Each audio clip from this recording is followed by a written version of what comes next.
Bukan kita ambil wang, saya tidak ambil wang. Sebenarnya sudah tahu, saya gaji saya tidak ambil. Ya, allowance ahli parlimen saya ambil, betul.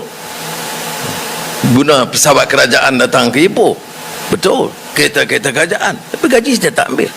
Cukup 3 tahun ni dah juta ringgit dah. Kerana apa? Saya nak bagi contoh. Tak semua pemimpin itu yang kita kenali harus mencari, memunggah kekayaan untuk peribadi. Tapi apakah salah seorang menteri atau seorang menteri besar mengambil gajinya yang sah? Tak salah. Jangan salah faham, oh Anwar tak ambil gaji, kamu jangan ambil. Tak betul. Itu hak dia, jangan kita petikai. Yang kita tidak mahu ni curi. Seorang setelah tinggalkan jawatan menteri atau perdana menteri atau menteri kewangan, kekayaannya 4 bilion ringgit.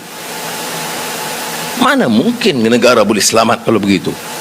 Jadi kita harus bertindak. Bila kita bertindak, yang ada 4 bilion ringgit itu bukan menyokongnya ramai kan?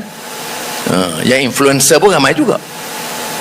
Jadi sebab itu anak-anak harus waspada. Yang penting pertahankan prinsip dan hak, dan terima kenyataan apa-apa perubahan pun harus berlaku secara berperingkat. Okey? Jelas? Terima kasih. Baik.